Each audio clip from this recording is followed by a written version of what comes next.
Punjabi radio USA ਸੁਣ ਰਹੇ ਸਾਰੇ ਹੀ ਮਾਣਯੋਗ ਅਤੇ ਸਤਿਕਾਰਤ ਸਰੋਤਿਆਂ ਨੂੰ ਪੰਜਾਬੀ ਰੇਡੀਓ USA ਦੀ ਟੀਮ ਅਤੇ ਮੇਰੇ ਰਾਜਕਨਵੀਰ ਸਿੰਘ ਵੱਲੋਂ ਆਪ ਜੀ ਨੂੰ ਬਹੁਤ ਪਿਆਰ ਸਤਿਕਾਰ ਸਹਿਤ ਦੋਨੋਂ ਜੋੜ ਕੇ ਨਿੱਘੀ ਜਿਹੀ ਸਤਿ ਸ੍ਰੀ ਅਕਾਲ। ਸਭ ਨੂੰ ਜੀ ਆਇਆਂ ਨੂੰ ਆਖਦੇ ਹਾਂ। ਸੋ ਤੇ ਪ੍ਰੋਗਰਾਮ ਖਬਰ ਤੇ ਨਜ਼ਰ ਦੇ ਵਿੱਚ ਆਪ ਸਭ ਦਾ ਨਿੱਘਾ ਸਵਾਗਤ ਹੈ। ਅੱਜ 2 ਸਤੰਬਰ ਦਿਨ ਸ਼ੁੱਕਰਵਾਰ ਤੇ ਸਾਡੇ ਨਾਲ ਖਬਰ ਤੇ ਨਜ਼ਰ ਪ੍ਰੋਗਰਾਮ ਦੇ ਵਿੱਚ ਜੁੜ ਚੁੱਕੇ ਨੇ ਮਿੰਟੂ ਗੁਰਸਰੀਆ ਜੀ ਬਲੋਰ ਸਟੂਡੀਓਜ਼ ਤੋਂ। ਮਿੰਟੂ ਜੀ ਨਿੱਘੀ ਜੀ ਆਇਆਂ ਨੂੰ ਪਿਆਰ ਭਰੀ ਸਤਿ ਸ੍ਰੀ ਅਕਾਲ ਜੀ। ਸ਼ੁਕਰੀਆ ਸਾਰਿਆਂ ਨੂੰ, ਸਤਿ ਸ੍ਰੀ ਅਕਾਲ ਜੀ। ਸਾਡੇ ਅੱਜ ਦੇ ਪ੍ਰੋਗਰਾਮ ਖਬਰ ਤੇ ਨਜ਼ਰ ਉਸ ਨੂੰ ਸਪਾਂਸਰ ਕਰਦੇ ਨੇ ਖਾਲਸਾ ਇੰਸ਼ੋਰੈਂਸ ਏਜੰਸੀ ਵਾਲੇ, ਜਿਨ੍ਹਾਂ ਦੇ ਕੋਲੋਂ ਤੁਸੀਂ ਹਰ ਇੱਕ ਤਰੀਕੇ ਦੀ ਇੰਸ਼ੋਰੈਂਸ ਕਰਵਾ ਸਕਦੇ ਹੋ। ਪੂਰੇ ਅਮਰੀਕਾ ਭਰ ਦੇ ਵਿੱਚ ਇੰਸ਼ੋਰੈਂਸ ਕਰਦੇ ਨੇ। ਜੇਕਰ ਤੁਸੀਂ ਆਰਪ ਦੇ ਮੈਂਬਰ ਹੋ, AARP ਦੇ ਮੈਂਬਰ ਹੋ, ਤੁਹਾਡਾ ਰੈਕਡ ਕਲੀਨ ਆ ਤੇ ਤੁਹਾਡੀ ਹੋਮ ਅਤੇ ਆਟੋ ਇੰਸ਼ੋਰੈਂਸ 'ਤੇ 30% ਤੱਕ ਦਾ ਤੁਹਾਨੂੰ ਡਿਸਕਾਊਂਟ ਦਵਾ ਸਕਦੇ ਨੇ। ਇੰਸ਼ੋਰੈਂਸ ਦੇ ਬਾਰੇ ਪਤਾ ਕਰਨ ਲਈ ਤੁਸੀਂ ਇਹਨਾਂ ਨੂੰ ਕਾਲ ਕਰ ਸਕਦੇ ਹੋ। ਨੰਬਰ 408 272 2500 4082722500 ਦੇ ਉੱਤੇ।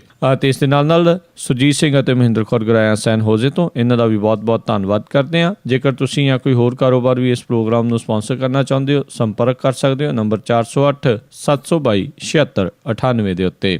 ਮਿੰਟੂ ਜੀ, ਗੱਲਬਾਤ ਦਾ ਸਿਲਸਿਲਾ ਕਰੀਏ ਜੀ ਆਪਾਂ ਸ਼ੁਰੂ। ਸੈਕਸ ਟੇਪ 'ਚ ਫਸੇ ਸੰਦੀਪ ਕੁਮਾਰ ਨੂੰ ਐਂਟੀ ਕ੍ਰਾਈਮ ਬਿਊਰੋ ਰਿੜਕੇਗੀ। ਸੰਦੀਪ ਕੁਮਾਰ ਕਸੂਤਾ ਫਸਦਾ ਚਾਹੁੰਦਾ ਹੈ। ਸੰਦੀਪ ਕੁਮਾਰ ਦੀਆਂ ਜਿਹੜੀਆਂ ਮੇਰੇ ਖਿਆਲ ਦੇ ਨਾਲ ਨਛੱਤਰਾਂ ਵਾਲੀਆਂ ਚਾਲਾਂ ਸੀ ਉਹ ਪੁੱਠੀਆਂ ਪੈ ਗਈਆਂ। ਇਹਨਾਂ ਨੇ ਐਂਟੀ ਕ੍ਰਾਈਮ ਬਿਊਰੋ ਜਿਹੜੀ ਦਿੱਲੀ ਪੁਲਿਸ ਦਾ ਹਿੱਸਾ ਹੈ ਉਹਨੂੰ ਇਨਵੈਸਟੀਗੇਸ਼ਨ ਦੇ ਦਿੱਤੀ ਹੈ। ਦੇਖੋ, ਇਹ ਦਿੱਲੀ ਪੁਲਿਸ ਕਿਸ ਤਰ੍ਹਾਂ ਦਾ ਕੰਮ ਕਰਦੀ ਉਹ ਸਾਰਿਆਂ ਨੇ ਵੇਖਿਆ ਹੀ ਹੈ। ਕਿਤੇ ਹੁੰਦਾ ਕਿਸੇ ਦੇ ਹੱਥ ਧੋ ਕੇ ਮਗਰ ਪੈ ਜਾਣਾ ਹੈ ਤੇ ਮੂੰਹ ਹੱਥ ਪੈਰ ਸਾਰਾ ਕੁਝ ਧੋ ਕੇ ਇਹਨਾਂ ਦੇ ਮਗਰ ਪਈ ਹੋਈ ਸੀ। ਮੇਰੇ ਨਹੀਂ ਖਿਆਲ ਕਿ ਮੌਕਾ ਸੁੱਕਾ ਜਾਣ ਦੇਣਗੇ। ਉਹ ਤੇ ਹੋਰ ਇੱਧਰ ਸਰਦਾਰ ਪ੍ਰਕਾਸ਼ ਸਿੰਘ ਬਾਦਲ ਨੇ ਵੀ ਮੰਗ ਰੱਖ ਦਿੱਤੀ। ਉਹ ਕਹਿੰਦਾ ਕਿ ਇਹਦੇ ਤੇ ਕ੍ਰਿਮੀਨਲ ਕੇਸ ਹੈ ਜਿਹੜਾ ਫਾਈਲ ਹੋਣਾ ਚਾਹੀਦਾ। ਉਹ ਇਹ ਭੁੱਲ ਜਾਂਦਾ ਕਿ ਇੱਥੇ ਉਹਦੇ ਮੰਤਰੀ ਮੰਡਲ ਦੇ ਵਿੱਚ ਉਹ ਲੋਕ ਆ ਜਿਹੜੇ ਕਰਪਸ਼ਨ ਦੇ ਕੇਸ ਦੇ ਵਿੱਚ ਸਜ਼ਾ ਖਾਧੀ ਬੈਠੇ ਆ, ਜਿਹੜੇ ਆਪਣੀ ਕੁੜੀ ਦੇ ਹੱਤਿਆ ਦੇ ਦੋਸ਼ ਦੇ ਵਿੱਚ ਸਜ਼ਾ ਯਾਫਤਾ ਨੇ। ਉਹ ਇਹਨਾਂ ਦੀ ਪਾਰਟੀ ਦੇ ਮੋਹਰੀ ਲੀਡਰ ਆ। ਬਹੁਤ ਸਾਰੇ ਇਹੋ ਜਿਹੇ ਨੇ ਇਹਨਾਂ ਦੇ ਇਸ ਅਕਾਲੀ ਲਾਣੇ ਦੇ ਬਹੁਤ ਤਕੜੇ ਸੰਦੋਸ਼ ਲੱਗੇ ਆ,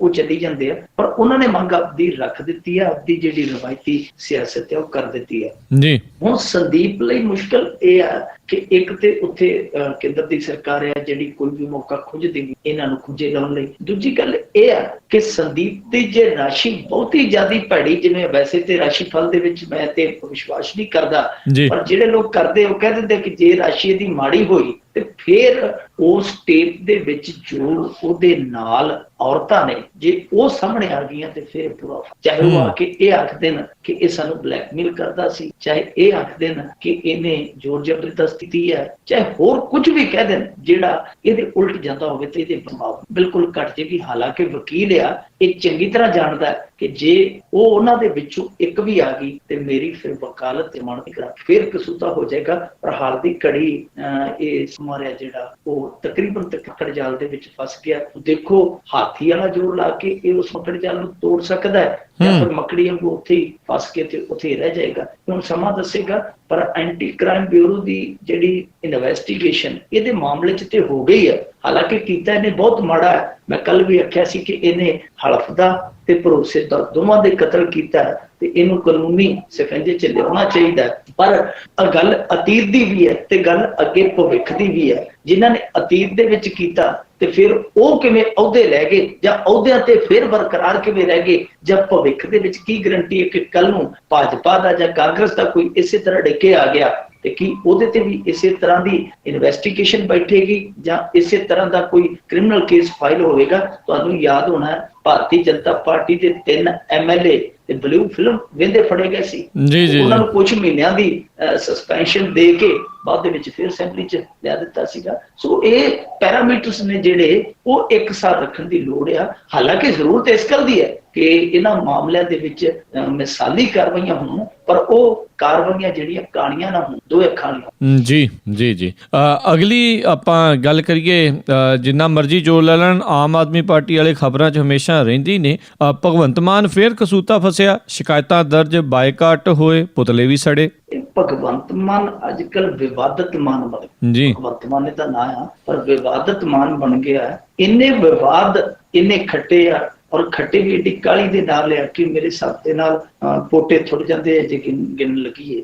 ਤੁਸੀਂ ਥੋੜੇ ਚਿਰ 'ਚ ਵੇਖ ਲਓ, ਮਾਸਟਰਾਂ ਤੇ ਟਿੱਪਣੀ ਕੀਤੀ ਤਾਂ ਮਾਫੀ ਮੰਗਣੀ ਪਈ।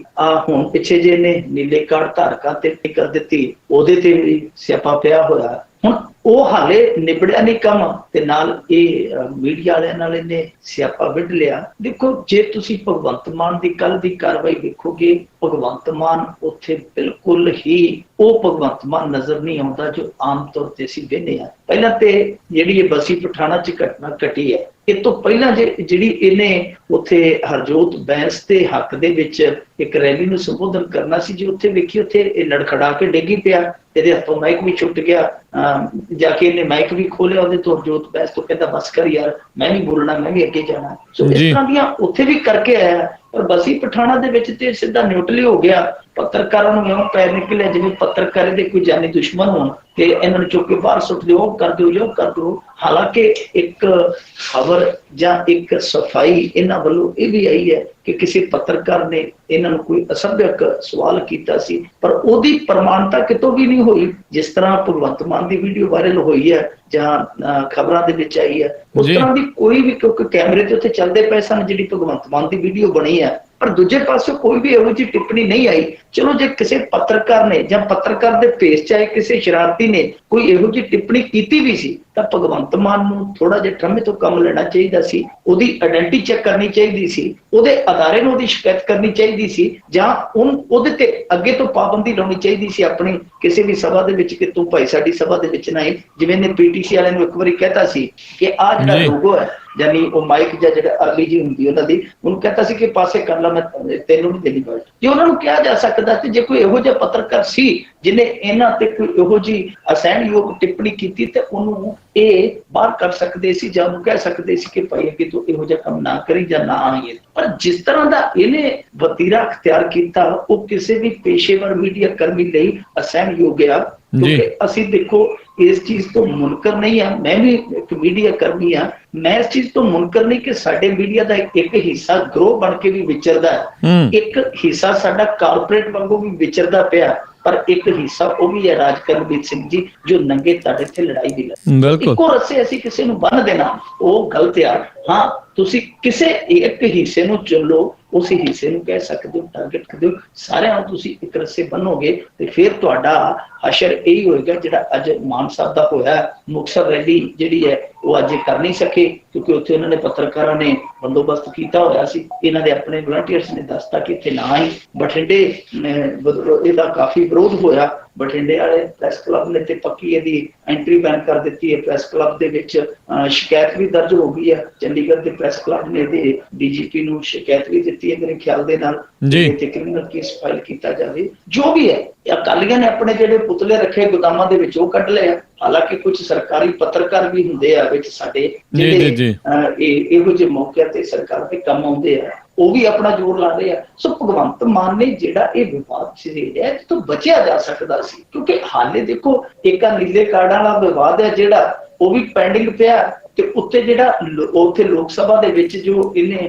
ਵੀਡੀਓਗ੍ਰਾਫੀ ਦਾ ਸ਼ੌਂਕ ਪੂਰਾ ਕੀਤਾ ਸੀ ਉਹ ਵੀ ਪੈਂਡਿੰਗ ਪਿਆ। ਕੇਸ ਤੇ ਤੇਰੇ ਮਾਨਾ ਦੋ ਪੈਂਡਿੰਗ ਪਏ ਆ, ਉਤੋਂ ਹੋਰ 751 ਸੜੀ ਜਾਣਾ। ਇਹ ਠੰਡੇ ਤੋਂ ਕੰਮ ਲੈਣਾ ਚਾਹੀਦਾ ਸੀ ਭਗਵੰਤ ਮਾਨ ਨੂੰ। ਹੁਣ ਉਹ ਭਗਵੰਤ ਮਾਨ ਨਹੀਂ ਆਪਣਾ ਵਿਖਾਉਣਾ ਚਾਹੀਦਾ ਜਿਹੜਾ ਭਗਵੰਤ ਮਾਨ ਨਿੱਜੀ ਜ਼ਿੰਦਗੀ ਚ ਜੋ ਕਰਦਾ ਰਿਹਾ, ਜਿਸ ਤਰੀਕੇ ਨਾਲ ਵਿਚਰਦਾ ਰਿਹਾ, ਜੋ ਉਹਦਾ ਸੁਭਾਅ ਹੈ। ਹੁਣ ਭਗਵੰਤ ਮਾਨ ਉਹ ਬਣ ਕੇ ਵਿਚਰਨਾ ਚਾਹੀਦਾ ਜੋ ਲੱਖਾਂ ਲੋਕਾਂ ਦਾ ਚਹੇਤਾ ਹੈ, ਤੇ ਮੇਰੇ ਖਿਆਲ ਦੇ ਨਾਲ ਲੱਖਾਂ ਲੋਕਾਂ ਦੀ ਉਮੀਦ ਵੀ ਹੈ ਕਿ ਇਹ ਤਬਦੀਲੀ ਲਿਆਉਣਗੇ। ਫਿਰ ਦਿਲ ਦੁਖਦਾ ਹੈ, ਠੀਕ ਹੈ, ਸਾਡੇ ਮੀਡੀਆ ਕਰਮੀ ਦਿਲਦਾਰ ਹੁੰਦੇ ਆ, ਜੇ ਕਿਤੇ ਇਹਨੇ ਥੋੜਾ ਜਿਹਾ ਅਫਸੋਸ ਪ੍ਰਗਟ ਕੀਤਾ ਤੇ ਮੰਨ ਜਾਣਗੇ। ਐਸੀ ਕੋਈ ਗੱਲ ਨਹੀਂ ਹੈ ਕਿ ਇਹ ਵਿਵਾਦ ਕੋਈ ਬਹੁਤਾ ਲੰਮਾ ਚੱਲੇਗਾ। ਗੱਲ ਇੱਥੋਂ ਦੀ ਹੈ ਕਿ ਜੇ ਥੋੜਾ ਜਿਹਾ ਇੱਕ ਤੇਰ ਹਉਮੈ ਨੂੰ ਨੀਵਾਂ ਕਰ ਲੈ, ਜੀ ਤੇਰੂ ਦੀ ਕਦਰ ਕਰ ਦਿੰਦੀ ਹੈ। ਪਰ ਇਹਨਾਂ ਵਿਵਾਦਾਂ ਤੋਂ ਬਚਣ ਦੀ ਜ਼ਰੂਰਤ ਹੈ। ਭਗਵੰਤ ਮਾਨ ਨੂੰ ਜੇ ਅੱਜ ਭਗਵੰਤ ਮਾਨ ਲੋਕਾਂ ਦਾ ਮਨ ਬਣਾਇਆ, ਉਹਦੇ ਵਿੱਚ ਠੀਕ ਹੈ ਉਹਦੀ ਮਿਹਨਤ ਦਾ ਬਹੁਤ ਵੱਡਾ ਹਿੱਸਾ ਹੈ, ਪਰ ਇਸ ਮੀਡੀਆ ਦਾ ਵੀ ਕਿਰਦਾਰ ਹੈ, ਕਦਰ ਕਰਨੀ ਚਾਹੀਦੀ ਹੈ। ਹਾਂ ਠੀਕ ਹੈ, ਇਸ ਗੱਲ ਤੋਂ ਮੁਨਕਰ ਨਹੀਂ ਕਿ ਮੀਡੀਆ ਦਾ ਇੱਕ ਹਿੱਸਾ ਹੈ ਜਿਹੜਾ ਉਹ ਅੱਜ ਕੱਲ੍ਹ ਥੋੜਾ ਜਿਹਾ ਫੜਾ ਚੱਲਦਾ। ਜੀ ਵੈਸੇ ਇਹ ਗੱਲ ਤਾਂ ਕਾਫੀ ਦੇਖਣ ਵਾਲੀ ਹੈ ਵੀ ਬਹੁਤ ਸਾਰੇ ਜਿਹੜੇ ਆਪਣੇ ਮੀਡੀਆ ਕਰਮੀ ਉਹਨਾਂ ਦੇ ਨਾਲ ਹੋਰ ਕਈ ਪਾਰਟੀਆਂ ਦੇ ਲੋਕ ਇਹ ਤੋਂ ਵੀ ਵੱਧ ਤੋਂ ਬੱਤਰ ਤਰੀਕੇ ਨਾਲ ਪੇਸ਼ ਆਉਂਦੇ ਆ। ਇਦਾਂ ਦੇ ਬੈਨ ਉਹਨਾਂ ਪਾਰਟੀਆਂ ਦੇ ਮੈਂਬਰਾਂ ਤੇ ਘੱਟ ਹੀ ਲੱਗਦੇ ਨਜ਼ਰ ਆਏ ਨੇ।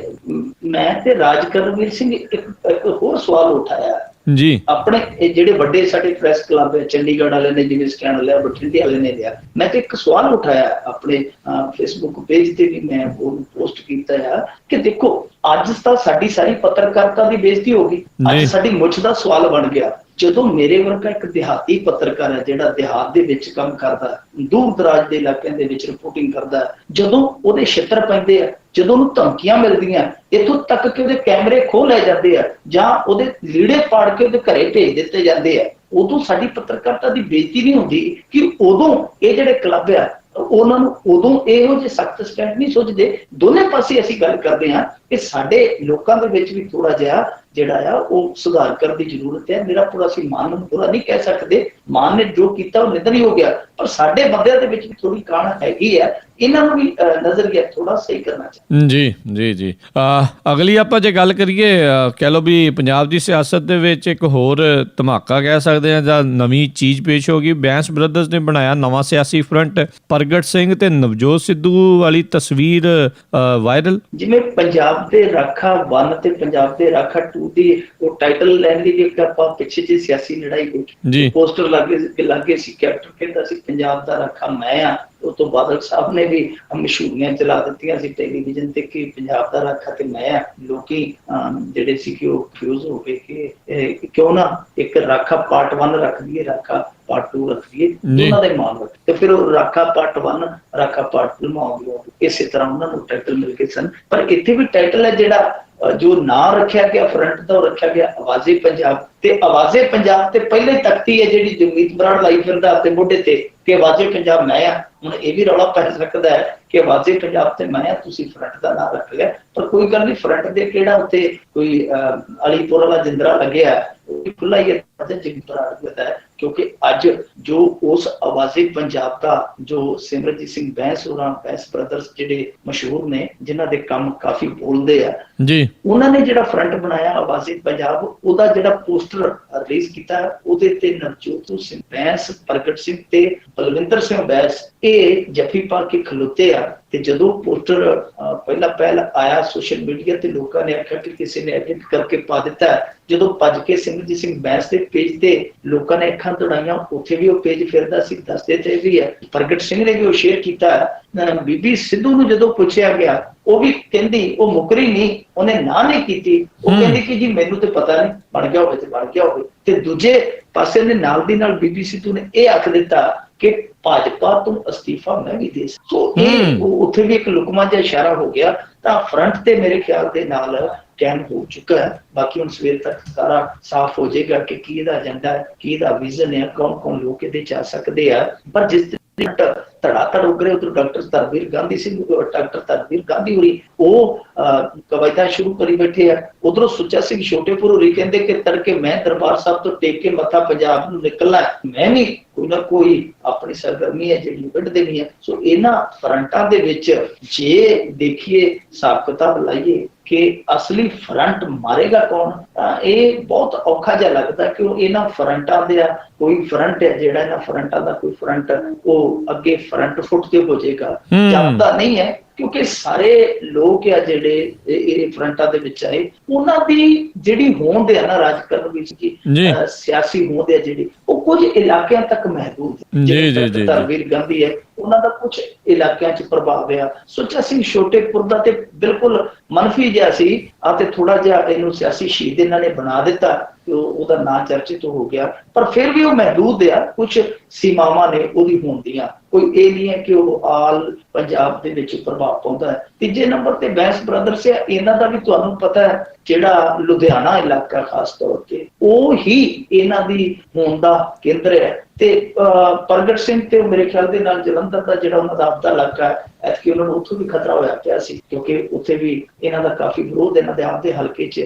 ਨਵਜੋਤ ਸਿੱਧੂ ਉਹਨੂੰ ਮੰਨ ਲੈਂਦੇ ਅੰਮ੍ਰਿਤਸਰ ਪਟਿਆਲੇ ਤੱਕ ਉਹਦਾ ਠੀਕ ਹੈ ਆਧਾਰ ਹੈ। ਯਾਨੀ ਕੋਈ ਵੀ ਇਹੋ ਜਿਹਾ ਚਿਹਰਾ ਨਹੀਂ ਦਿਸਦਾ ਜਿਹੜਾ ਕਾਂਗਰਸ, ਅਕਾਲੀ, ਭਾਜਪਾ, ਆਮ ਆਦਮੀ ਪਾਰਟੀ ਜਾਂ ਇੱਥੋਂ ਤੱਕ ਕਿ ਸਿਮਰਨਜੀਤ ਸਿੰਘ ਮਾਨ ਦੀ ਪਾਰਟੀ ਦੇ ਬਰਾਬਰ ਵੀ ਆ ਕੇ ਇਹਨਾਂ ਦੀਆਂ ਬਰਾਬਰ ਆ ਕੇ ਉਹਨਾਂ ਕੁਝ ਕਰ ਜਾਏਗਾ। ਲੱਗਦਾ ਨਹੀਂ, ਜਾਪਦਾ ਨਹੀਂ ਕਿ ਕੋਈ ਫਰੰਟ ਇੰਨੀ ਤੇਜ਼ੀ ਨਾਲ, ਕਿਉਂਕਿ ਸਮਾਂ ਵੀ ਤੇ ਦੇਖੋ ਨਾ, ਜੇ ਇਹ ਫਰੰਟ ਅੱਜ ਤੋਂ ਸਾਲ ਪਹਿਲਾਂ ਉਦੋਂ ਬਣਦਾ ਜਦੋਂ ਬੇਅਦਬੀਆਂ ਦੇ ਮਾਮਲੇ 'ਚ ਸਾਰਾ ਪੰਜਾਬ ਸੜਕਾਂ ਤੇ ਸੀ। ਜੇ ਉਦੋਂ ਕੋਈ ਇਹੋ ਜਿਹਾ ਫਰੰਟ ਨਿੱਤਰਦਾ ਤੇ ਮੇਰੇ ਹਿਸਾਬ ਦੇ ਨਾਲ ਅੱਜ ਆਮ ਆਦਮੀ ਪਾਰਟੀ ਹੈ ਜਿਹੜੀ ਉਹ ਹਾਸ਼ੀਏ ਤੇ ਗਈ ਹੁੰਦੀ, ਉਹਦੀ ਥਾਂ ਤੇ ਉਹਨੇ ਲੈ ਜਾਣਾ ਸੀ। ਪਰ ਅੱਜ ਟਾਈਮਿੰਗ ਵੇਖੋ, ਟਾਈਮਿੰਗ ਜਿਹੜੀ ਹੈ ਬਿਲਕੁਲ ਹੁਣ ਤੇ ਟਾਈਮਿੰਗ ਇਸ ਤਰ੍ਹਾਂ ਦੀ ਜਾਪਦੀ ਹੈ ਜਿਸ ਤਰ੍ਹਾਂ ਦੇ ਫਰੰਟ ਬਣ ਰਹੇ ਆ ਕਿ ਇਹ ਫਰੰਟ ਜਿਹੜੇ ਆ ਉਹ ਸ਼ਾਇਦ ਤੀਜੀ ਧਿਰ ਨੂੰ ਨੁਕਸਾਨ ਦੇ ਕੇ, ਜਿਹੜੀ ਪਹਿਲੀ ਧਿਰ ਆ, ਦੂਜੇ ਨੰਬਰ ਵਾਲੀ ਧਿਰ ਤੁਹਾਨੂੰ ਪਤਾ ਹੀ ਹੈ ਕਿਹੜੀ ਤੇ ਪਹਿਲੇ ਵਾਲੀ ਕਿਹੜੀ ਹੈ, ਉਹਨੂੰ ਫਾਇਦਾ ਨਾ ਦੇ ਜਾਣ। ਹੁਣ ਤੇ ਇਹ ਜਾਪਦਾ ਹੈ ਕਿ ਇਹ ਆਪ ਦਾ ਫਾਇਦਾ ਕਰਨ ਜਾਂ ਨਾ ਕਰਨ,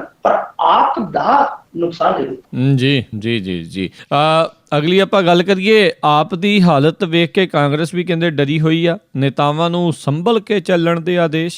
ਜੀ ਅੱਗ ਤੋਂ ਸੜਿਆ ਟਟੇਨੇ ਤੋਂ ਡਰਦਾ ਆ ਜੀ, ਦੁੱਧ ਦਾ ਸੜਿਆ ਲੱਸਾ ਦੇਖੇ ਨੂੰ ਵੀ ਕਮਾਲ। ਇਹ ਇਸ ਤਰ੍ਹਾਂ ਹੋਇਆ ਜੀ ਕਿ ਜਿਹੜਾ ਸਟਿੰਗ ਕਲਚਰ ਚਰਚਿਤ ਹੋਇਆ ਜੀ, ਅਸੀਂ ਆ ਦੇਖਿਆ ਪਿਛਲੇ ਹਫ਼ਤੇ ਤੋਂ। ਇਸ ਸਟਿੰਗ ਦਾ ਅਰਥ ਹੁੰਦਾ ਠੂਆ। ਇਹਦਾ ਡੰਗ ਤੁਹਾਨੂੰ ਪਤਾ ਬਹੁਤ ਪੈੜਾ ਹੁੰਦਾ। ਜੀ। ਇਹ ਇਸ ਤਰ੍ਹਾਂ ਦੇ ਡੰਗੇ ਨੇ ਮਾਰੇ ਆ ਕੁਝ ਬੰਦਿਆਂ ਨੂੰ ਕਿ ਉਹਨਾਂ ਨੂੰ ਪਾਣੀ ਮੰਗਣ ਜੋਗਾ ਨਹੀਂ ਛੱਡ। ਸੁੱਚਾ ਸਿੰਘ ਛੋਟੇਪੁਰ ਆਪ ਮੰਨਦੇ ਆ ਨਾ ਕਿ ਤੁਸੀਂ ਤੇ ਮੈਨੂੰ ਮਾਰ ਕੇ ਰੱਖਦਾ ਸੀ ਜੀ, ਤੇ ਸੁੱਚਾ ਸਿੰਘ ਛੋਟੇਪੁਰ ਹਾਲਾਂਕਿ ਇਹ ਵੀ ਮੰਨਦੇ ਆ ਕਿ ਸਟਿੰਗ ਕੋਈ ਹੋਇਆ ਨਹੀਂ ਸੀ, ਉਹ ਡਰ ਹੀ ਗਏ ਉਹਦੇ ਨਾਮ ਤੋਂ। ਸਟਿੰਗ ਦੇ ਨਾਮ ਤੋਂ ਇੰਨਾ ਡਰ ਗਏ ਸੀ ਕਿਉਂਕਿ ਉਹਨਾਂ ਨੇ ਮੰਨ ਲਿਆ ਸੀ ਮੈਂ ਤੇ ਬਹੁਤ ਸਾਰੇ ਲੋਕਾਂ ਤੋਂ ਪੈਸੇ ਫੜੇ ਆ। ਉਹਨਾਂ ਨੂੰ ਇਹ ਪਤਾ ਹੀ ਨਹੀਂ ਸੀ ਕਿ ਸਟਿੰਗ ਹੋਇਆ ਜਾਂ ਨਹੀਂ ਹੋਇਆ। ਉਹਨਾਂ ਨੂੰ ਪਤਾ ਲੱਗ ਗਿਆ ਕਿ ਕਿਤੇ ਉਹਨੇ ਵੀ ਨਾ ਕਰ ਲਿਆ ਹੋਵੇ, ਉਹਨੇ ਨਾ ਕਰ ਲਿਆ ਹੋਵੇ। ਉਹ ਮੰਨ ਕੇ ਕਿ ਮੈਂ ਤਾਂ ਫੜੇ ਆ, ਜੋ ਸਟਿੰਗ ਦੇ ਨਾਂ ਤੋਂ ਡਰ ਗਏ। ਉਸ ਤੋਂ ਬਾਅਦ ਜੋ ਚੀਜ਼ਾਂ ਨਿਕਲ ਕੇ ਆਈਆਂ ਇੱਥੋਂ ਤੱਕ, ਇਹਨਾਂ ਦੇ ਵਿੱਚੋਂ ਬੰਦਿਆਂ ਨੇ ਗੱਲਾਂ ਕੱਢੀਆਂ ਕਿ ਆਮ ਆਦਮੀ ਪਾਰਟੀ ਦੇ ਜਿਹੜੇ ਮੋਹਰੀ ਲੀਡਰ ਆ ਉਹਨਾਂ ਦੀਆਂ ਹਰੇਕ ਦੀਆਂ ਸੀੜੀਆਂ ਬਣੀਆਂ ਹੋਈਆਂ। ਜਿੱਥੇ 4 ਜਣੇ ਬਹਿੰਦੇ ਸੀ,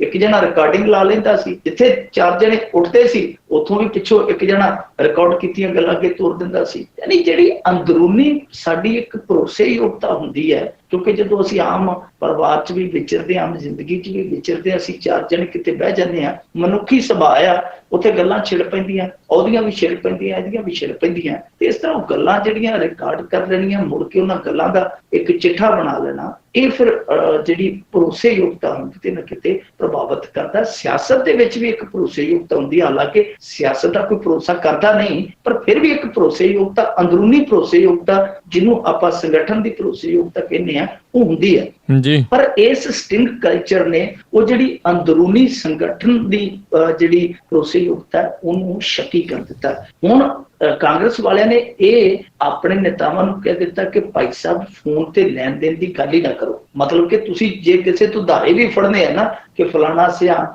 ਇੱਥੇ ਰੈਲੀ ਰੱਖੀਏ ਤੇ ਸਰਦਾ ਨਹੀਂ ਪਿਆ, ਇੰਨੇ ਕੁ ਚਾਹੀਦੇ ਆ, ਉਹ ਵੀ ਗੱਲ ਨਾ ਕਰੋ। ਲੈਣ ਦੇਣ ਦੀ ਫੋਨ ਤੇ ਕਹਿੰਦੇ ਗੱਲ ਹੀ ਨਾ ਕਰੋ, ਕਿਉਂਕਿ ਇੱਥੇ ਸਰਕਾਰ ਦਾ ਡੰਗ ਬੜਾ ਤੇਜ਼ ਆ, ਕਿਤੇ ਠੂਆ ਸਾਡੇ ਨਾਲ ਲੜ ਜਾਵੇ।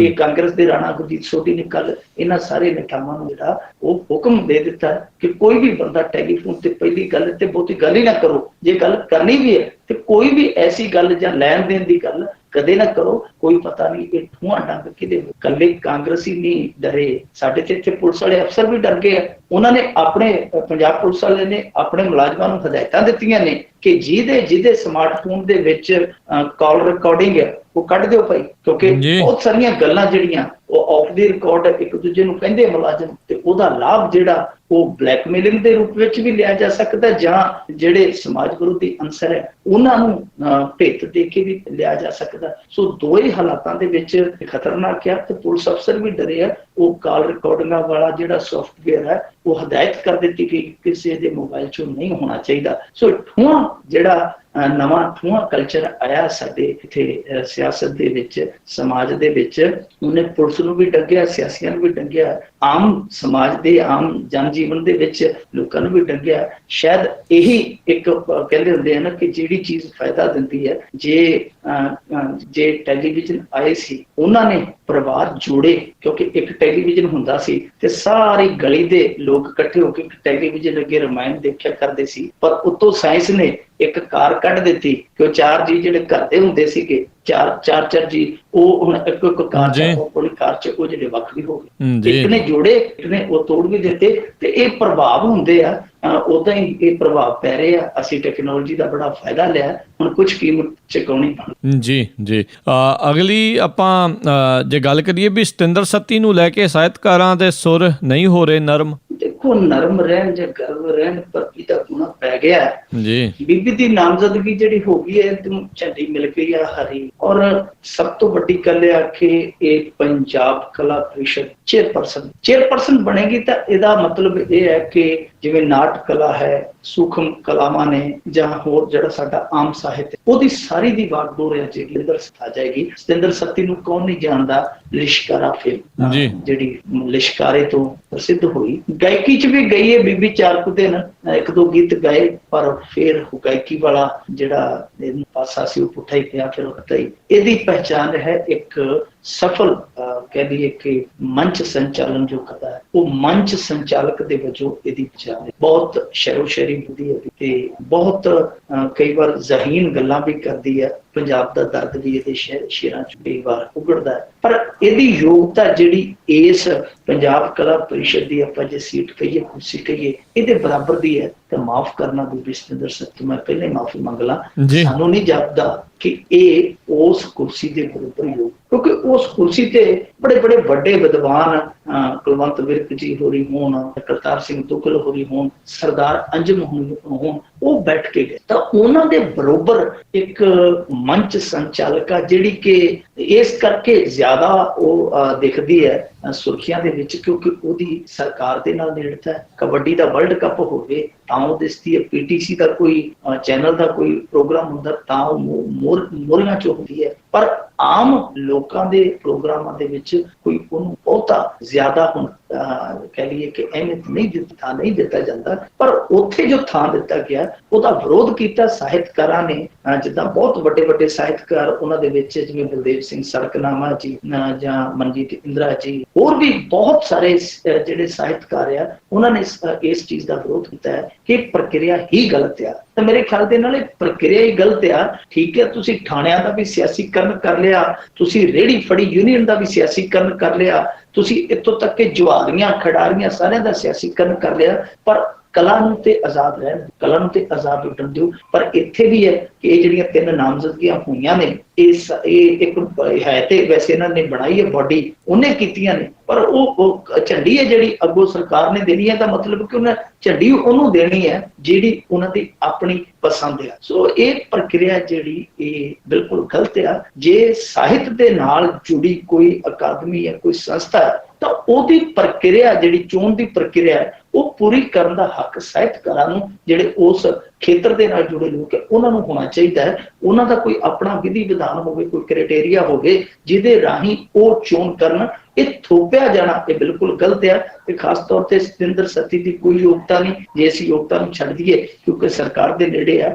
ਉਹਨੂੰ ਇਸ ਕੁਰਸੀ ਤੇ ਬਿਠਾਉਣਾ ਜਿਹੜਾ ਉਹ ਇੱਕ ਤਰ੍ਹਾਂ ਨਾਲ ਕਹਿ ਲਈਏ ਕਲਾ ਨਾਲ ਧੱਕਾ। ਵੈਸੇ ਵੀ ਕਲਾ ਦਾ ਅੱਜ ਕੱਲ੍ਹ ਕਾਲਾ ਦੌਰ ਚੱਲਦਾ। ਜੀ ਜੀ ਜੀ ਅਗਲੀ ਆਪਾਂ ਗੱਲ ਕਰੀਏ, ਪੰਜਾਬ ਚੋਂ ਸਾਹਮਣੇ ਆਈ ਇੱਕ ਬੇਹੱਦ ਪਛੜੇਪਨ ਵਾਲੀ ਤਸਵੀਰ। ਬਹੁਤ ਸਾਰੀਆਂ ਤਸਵੀਰਾਂ ਨੇ ਰਾਜ ਕਰਨ ਜੀ, ਪਰ ਸਾਡੇ ਚੇਤਿਆਂ ਦੀ ਇੱਕ ਇਹ ਬੜੀ ਭੈੜੀ ਆਦਤ ਹੈ ਕਿ ਅਸੀਂ ਭੁੱਲ ਜਾਂਦੇ ਹਾਂ। ਸਾਡੇ ਪੰਜਾਬ ਦੇ ਵਿੱਚ ਇੱਕ ਇਹੋ ਜਿਹਾ ਪਿੰਡ ਵੀ ਸਾਹਮਣੇ ਆਇਆ ਸੀ 2015 ਦੇ ਵਿੱਚ, ਜਿਹਦੇ ਚ ਅੱਜ ਤੱਕ ਬਿਜਲੀ ਨਹੀਂ ਪੁੱਜੀ ਜੀ। ਇਹ ਹੈਰਾਨ ਕਰਨ ਵਾਲਾ, ਤੇ ਉਸ ਪਿੰਡ ਦਾ ਨਾਂ ਸੀ ਮਲੋਟ। ਇਹ ਮਲੋਟ ਨਹੀਂ ਜਿਹੜਾ ਬਾਦਲ ਦੇ ਨਜ਼ਦੀਕ ਆ, ਇਹ ਮਲੋਟ ਨਹੀਂ, ਉਹ ਮਲੋਟ ਪਿੰਡ ਦਾ ਨਾਮ ਸੀ ਜਿਹੜਾ ਪਹਾੜੀ ਇਲਾਕੇ ਚ, ਕੰਢੀ ਇਲਾਕਾ ਜਿਹਨੂੰ ਕਹਿ ਦਿੰਦੇ ਆਪਾਂ, ਹੁਸ਼ਿਆਰਪੁਰ ਦਾ ਉਤਲਾ, ਜਿਹੜਾ ਕਿ ਹਿਮਾਚਲ ਦੇ ਨਾਲ ਅੱਗੇ ਲੱਗਦਾ ਜਾ, ਪਹਾੜਾਂ ਦੇ ਵਿੱਚ ਪਿੰਡ ਸੀ ਮਲੋਟ, ਉਹਦਾ ਨਾਂ ਆ। ਉੱਥੇ ਬਿਜਲੀ ਨਹੀਂ ਪਹੁੰਚੀ। ਇਸ ਤਰ੍ਹਾਂ ਦੇ 4-5 ਪਿੰਡ ਆਨੰਦਪੁਰ ਸਾਹਿਬ ਤੋਂ ਉਤਲੇ ਪਾਸੋਂ ਇੱਕ ਵਾਰੀ ਸੁਰਖੀਆਂ ਦੇ ਵਿੱਚ ਆਏ ਸਨ, ਜਿੱਥੋਂ ਦੇ ਲੋਕਾਂ ਨੇ ਕਿਹਾ ਸੀ ਕਿ ਸਾਨੂੰ ਵੀ ਚੇਤੇ ਕਰ ਲਿਆ ਕਰੋ ਕਦੇ ਕਦੇ, ਅਸੀਂ ਵੀ ਤੁਹਾਡਾ ਹਿੱਸਾ। ਪੰਜਾਬ ਸਰਕਾਰ ਭੁੱਲ ਹੀ ਗਈ ਕਿ ਸਾਡੇ ਪਿੰਡ ਆ।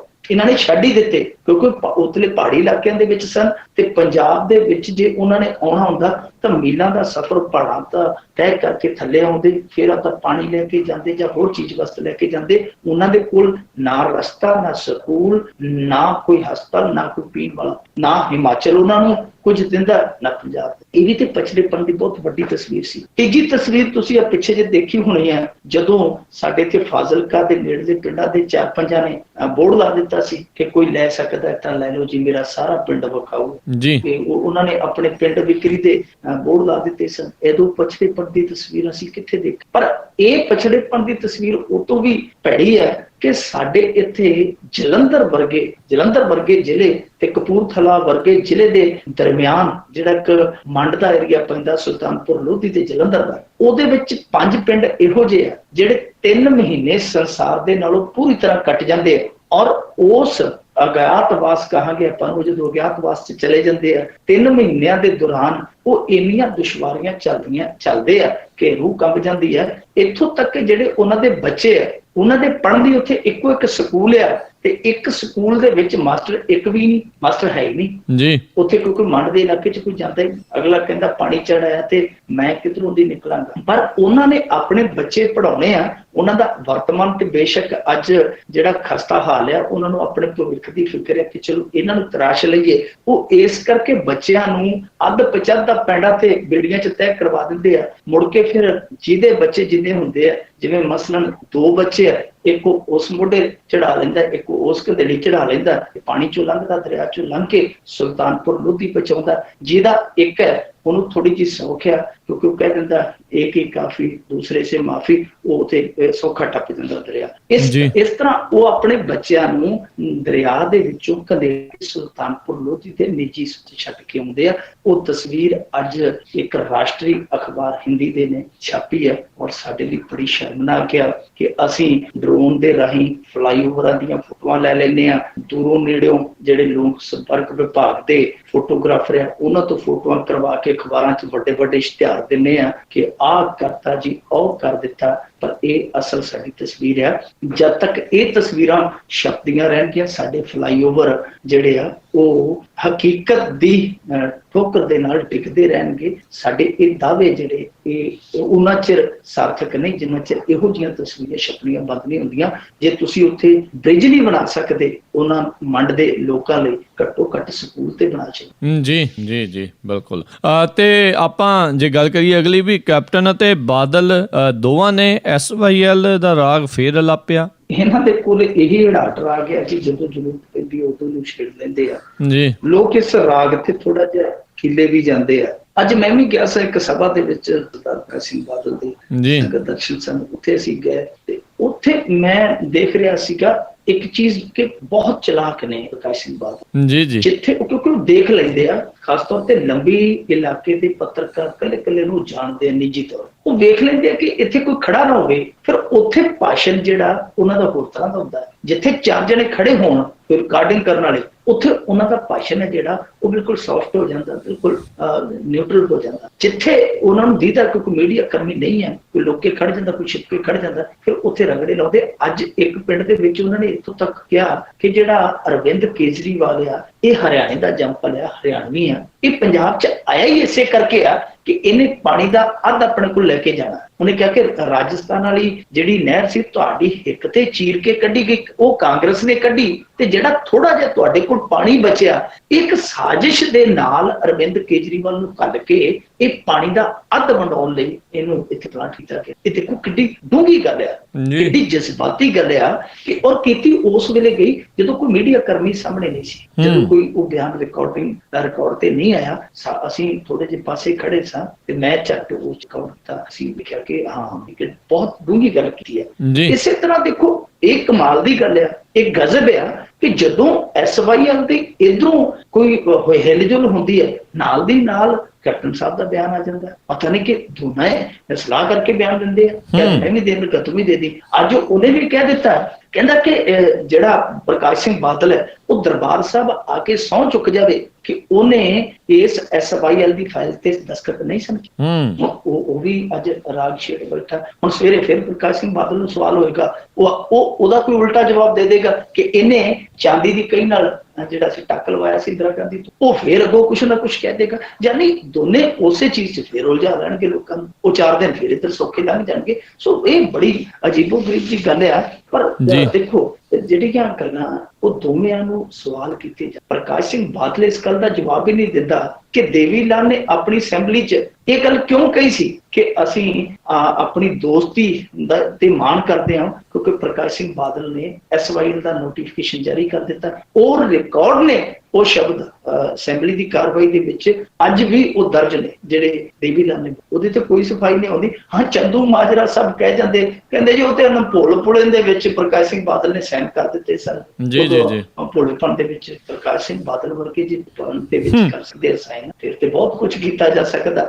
ਹਾਂ, ਇਸੇ ਤਰ੍ਹਾਂ ਹੁਣ ਜਿਹੜਾ ਕੈਪਟਨ ਅਮਰਿੰਦਰ ਸਿੰਘ ਆ, ਉਹਦੇ ਤੇ ਚਾਂਦੀ ਦਾ ਤਸਲਾ, ਚਾਂਦੀ ਦੀ ਕਈ ਉਹ ਤੇ ਹੈ ਹੀ ਹੈ। ਪਰ ਬਾਅਦ ਦੇ ਵਿੱਚ ਵੀ ਜਿਸ ਤਰੀਕੇ ਦੇ ਨਾਲ ਕਾਂਗਰਸ ਰਾਜੀਵ ਲੰਗੋਵਾਲ ਸਮਝੌਤਾ ਕਰਕੇ ਨਹਿਰ ਪੂਰੀ ਕਰਾ ਕੇ ਗਈ 1985 ਤੋਂ ਬਾਅਦ, ਬਹੁਤ ਸਾਰੀਆਂ ਚੀਜ਼ਾਂ ਇਹੋ ਜਿਹੀਆਂ ਆਉਂਦੀਆਂ। ਫਿਰ ਜਿਹੜੀ ਧਾਰਾ 5 ਸੀ ਉਹਦੇ ਬਾਰੇ ਕੈਪਟਨ ਅਮਰਿੰਦਰ ਦਾ ਸਟੈਂਡ ਅਸਪਸ਼ਟ ਹੈ। ਉਦੋਂ ਇਹਨੇ ਇੱਕ ਗੱਲ ਹੋਰ ਕਹੀ ਸੀ ਕਿ ਅਸੀਂ ਮਾਲਕੀ ਹੱਕਾਂ ਦਾ ਕੇਸ ਕਰਾਂਗੇ ਜਾਂ 5 ਨੂੰ ਵੀ ਚੈਲੰਜ ਕਰਾਂਗੇ, ਧਾਰਾ 5 ਨੂੰ ਵੀ। ਉਦੋਂ ਵੀ ਖਿਸਕ ਗਿਆ। 2007 ਦੇ ਵਿੱਚ ਇਹਨਾਂ ਦੀ ਸਰਕਾਰ ਗਈ ਹੈ। ਸੋ ਬਹੁਤ ਸਾਰੇ ਸਵਾਲ ਦੋਨਾਂ ਦੇ ਅੱਗੇ ਆ, ਪਰ ਦੋਨੇ ਕਮਾਲ ਦੀ ਗੱਲ ਹੈ ਕਿ ਉਹਨਾਂ ਸਵਾਲਾਂ ਤੋਂ ਭੱਜ ਕੇ ਦੂਜੇ ਪਾਸੇ ਜਾ ਖੜਦੇ ਆ। ਉਹਨੂੰ ਸਵਾਲ ਕਰਦਾ, ਉਹਨੂੰ ਕਰਦਾ। ਸੋ ਇਹਨਾਂ ਸਵਾਲਾਂ ਦੇ ਵਿੱਚ ਇੱਕ ਉਲਝਾਹਟ ਪੈਦਾ ਕੀਤੀ ਜਾ ਰਹੀ ਹੈ। ਅਸਲ ਮੁੱਦੇ ਤਾਂ ਜਿਹੜੇ ਆਪਾਂ ਪਿੱਛੇ ਡਿਸਕਸ ਕਰਕੇ ਆਏ ਆ, ਜਿਹੜੀ ਹੁਣ ਖਬਰ ਨੂੰ ਕਿ ਜਿਹੜੇ ਲੋਕ ਇਸ ਤਰ੍ਹਾਂ ਦੀ ਔਖਿਆਈਆਂ ਚੱਲਦੇ ਪਏ, ਅਸਲ ਮੁੱਦੇ ਤੇ ਉਹ ਨੇ। ਉੱਧਰ ਕੋਈ ਆ ਹੀ ਨਹੀਂ ਰਿਹਾ। ਕਿਸੇ ਤੇ ਭਗਵੰਤ ਮਾਨ ਦੀ ਦਾਰੂ ਦੀ ਬਹਿਸ ਹੋ ਰਹੀ ਹੈ ਕਿਸੇ ਚੈਨਲ ਤੇ, ਕਿਸੇ ਚੈਨਲ ਤੇ